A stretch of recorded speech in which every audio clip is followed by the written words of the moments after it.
আসসালামু আলাইকুম বন্ধুরা, রুহানি চিকিৎসালয়ে আপনাদের সবাইকে স্বাগত, আন্তরিক ভালোবাসা ও শুভেচ্ছা।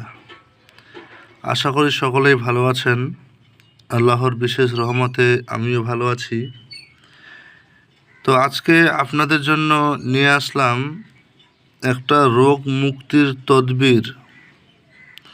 আপনারা ঠিক শুনতে পাচ্ছেন, যে কোনো কঠিন থেকে কঠিনতম রোগ মুক্তি পাবে এই নকশার বরকতে।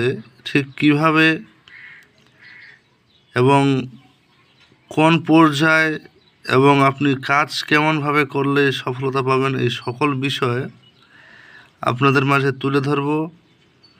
একটা সাধারণ নকশা কিভাবে কাজ করতে পারে সেই বিষয়গুলো আপনাদের মাঝে তুলে ধরাই হচ্ছে আমার মূল কাজ।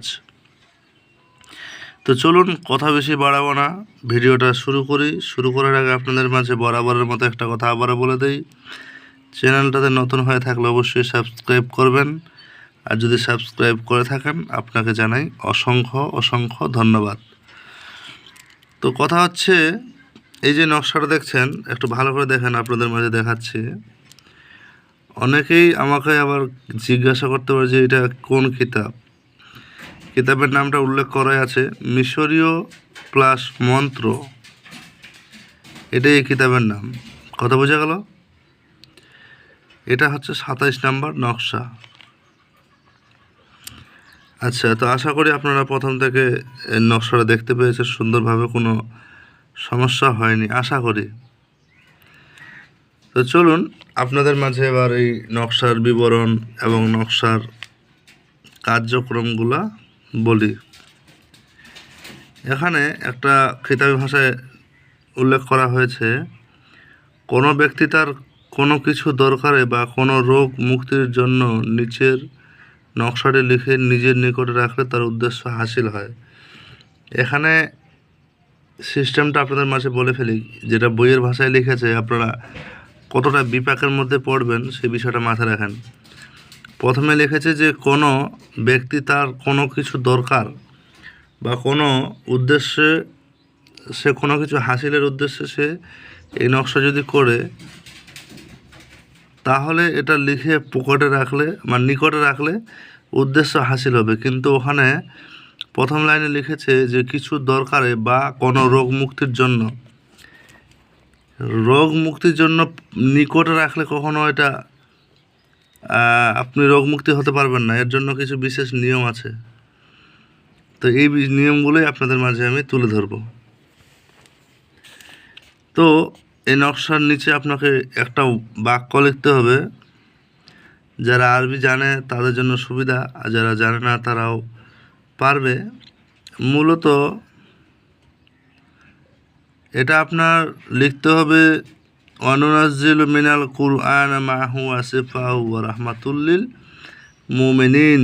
এই পর্যন্ত লিখলেই আপনার, তারপর লিখতে হবে ফলান বিন ফলান বা ফলানি বিনতে ফলানি।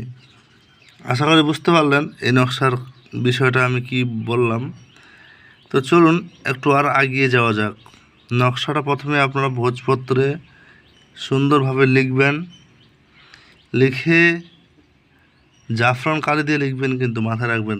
আর ডালিমের কলম কিংবা ময়ূরের পাখা কিংবা আপনার বাঁশের কলম দিয়ে লিখতে পারেন। এবার এই কলমের বিশেষত্ব কোনো আরও বিষয় আছে, যে বিষয়গুলো আপনাদের মাঝে ইতিমধ্যে আমি বলেছি। মূলত কলমগুলো জাগিয়ে নিতে হয়, নচেত কিন্তু কাজ করলে আপনাদের কাজে বিফলতা হওয়ার সুযোগ থাকে। এটা লেখার পর আপনি লিখবেন নিচে, ওয়ানুনাজ্জিলু মিনাল কুরআন মা হুয়া শিফাউ ওয়া রাহমাতুল লিল মুমিনিন।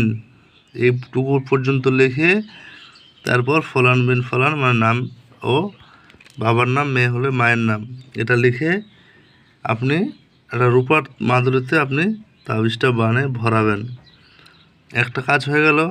এটা রোগীর পুরুষ হলে ডান হাতে, মেয়ে হলে বাম হাতে ধারণ করতে দিবেন। এখন আপনার রইল বাকি কাজ।